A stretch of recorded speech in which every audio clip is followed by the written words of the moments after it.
Halo, kembali lagi bersama saya di channel YouTube Isinta Mikana M. Nah, pada kesempatan kali ini saya ingin berbagi informasi mengenai PPG dalam jabatan tahun 2022, tepatnya berkaitan dengan pengisian LK 1.2 eksplorasi penyebab masalah. Jadi yang akan dibahas di sini adalah apa saja yang harus dilakukan untuk mengisi tabel ini dan bagaimana cara mengisinya. Nah, baik, kita langsung saja. Jadi LK 1.2 eksplorasi penyebab masalah, ya, untuk tabelnya sendiri di sini terdiri dari 4 kolom. Kolom pertama yang paling kiri itu adalah nomor. Kemudian berikutnya adalah masalah yang telah diidentifikasi.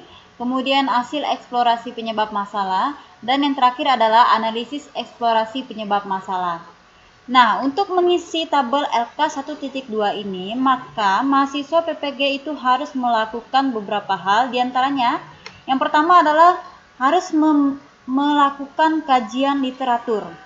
Jadi kajian literatur ini bisa berdasarkan atau dari buku dan juga dari internet. Dari internet itu bisa dari e-book juga, bisa juga dari jurnal-jurnal ilmiah atau jurnal penelitian.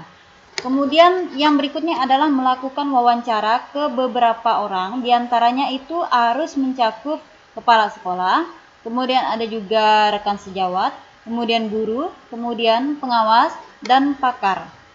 Nah, biasanya ini disesuaikan saja untuk jumlahnya, namun paling tidak satu orang. Untuk kepala sekolah 1, kemudian rekan sejawat itu 1, kemudian untuk guru itu 1, kemudian untuk pakar 1, dan pengawas 1. Ya, diharapkan ya pengawas yang mengawas sekolah tempat kamu bertugas, kepala sekolah tempat kamu bertugas. Kemudian untuk guru ini maksud di sini berarti guru mata pelajaran lain tapi di tempat kamu bertugas. Rekan sejawat itu biasanya guru yang mata pelajarannya sama dengan yang kamu ampu. Kemudian untuk pakar di sini ya bisa itu dosen, bisa juga guru senior. Guru senior ini boleh ambil dari luar sekolah. Nah, seperti itu. Nah, untuk pengisiannya, jadi di sini kita tinggal copy saja bagian masalah yang telah diidentifikasi ini, kita copy dari LK 1.1. LK identifikasi masalah. Jadi ini tinggal kita copy. Ya, ada berapa masalah yang telah diidentifikasi, di copy saja di bagian kolom yang ini. Kemudian hasil eksplorasi penyebab masalahnya. Jadi masing-masing masalah yang telah diidentifikasi ini kita eksplorasi. Apa yang menyebabkan masalah itu timbul? Nah, seperti ini. Misalkan di sini yang di bagian hasil eksplorasi penyebab masalah, di sini masalahnya peserta didik masih memiliki minat belajar yang rendah. Jadi di sini kita cari referensi dari internet.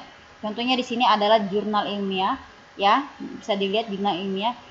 Kita cari penyebab siswa itu memiliki minat belajar rendah itu apa? Apa yang menyebabkan? Kita cari jurnal-jurnalnya yang mengkaji tentang itu. Jadi minat siswa rendah dikarenakan apa? Jadi kita cari referensi termasuk di situ, ya, bisa juga dari buku, disesuaikan saja. Nah, kemudian di sini misalkan contoh di sini diambil dari Slameto.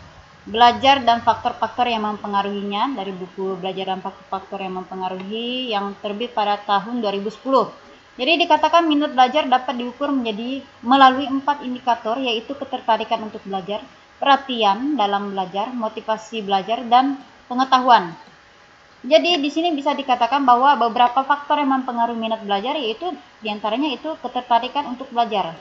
Jadi siswa yang tertarik untuk belajar. Kalau dia tidak tertarik berarti mungkin dikatakan tidak berminat belajar. Kemudian perhatian belajar. Kalau siswa tidak perhatian, ya, tidak memperhatikan ketika belajar, ya, dia perhatiannya kurang fokus dan seterusnya, itu berarti dikatakan yang minat belajarnya rendah.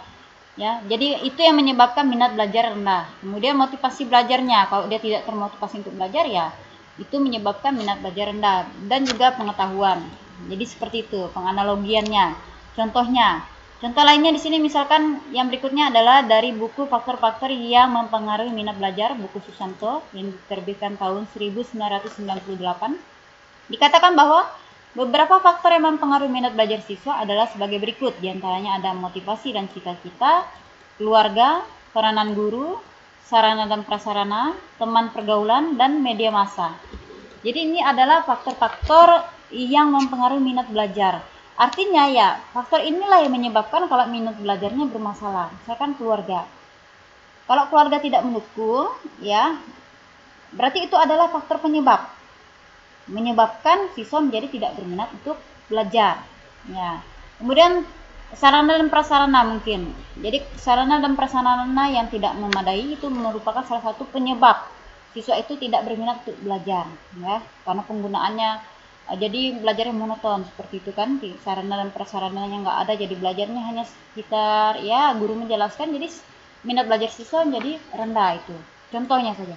Kemudian dari hasil wawancara, nah di sini tinggal kita tuliskan saja dari kepala sekolah siapa, dicantumkan situ namanya siapa yang telah kita wawancarai. Kemudian jangan lupa ketika melakukan wawancara itu jangan lupa untuk didokumentasikan, ya, direkam, ya, minimal difoto, ya, sebagai bukti yang nanti akan diunggah di bagian akhir kegiatan PPG ini untuk ancang-ancang. Jadi itu wajib untuk dilakukan pendokumentasiannya seperti itu, ya, dari rekan sejawat, guru, kemudian dari pengawas, kemudian dosen pun guru senior.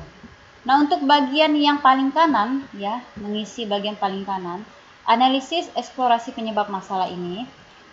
Jadi kita tulis misalkan di sini berdasarkan yang sebenarnya atau seharusnya, maka yang belum dilakukan dulu sehingga timbul masalah peserta didik masih memiliki minat belajar yang rendah. Di antaranya kita simpulkan dari hasil kajian literatur itu apa masalah yang menyebabkan minat belajar itu rendah. Contoh di sini guru belum maksimal dalam merancang pembelajaran yang menarik bagi peserta didik. Kemudian guru belum maksimal dalam mendorong peserta didik agar mencurahkan perhatiannya pada kegiatan-kegiatan di dalam kelas. Kemudian guru belum maksimal memanfaatkan sarana dan prasarana yang tersedia. Kemudian guru kurang tepat dalam memilih metode pembelajaran yang digunakan.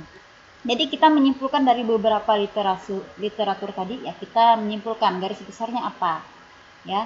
Kemudian dari hasil wawancara juga kita simpulkan apa, ya, apa faktor yang menyebab timbulnya masalah tadi. Jadi ya, analisis eksplorasi penyebab masalahnya. Jadi seperti itu kurang lebih untuk pengisian LK 1.2 ini.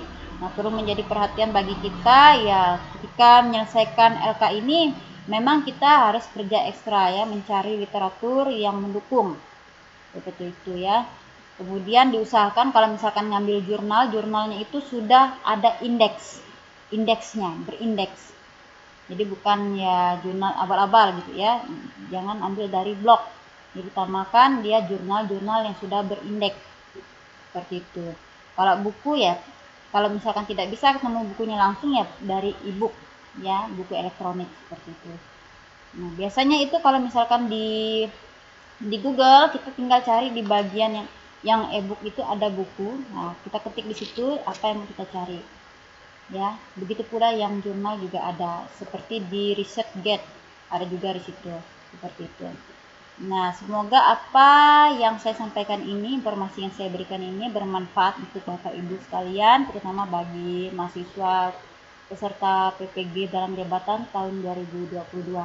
Terus dukung channel saya dengan cara subscribe, like, komen, dan share. Ya, terima kasih.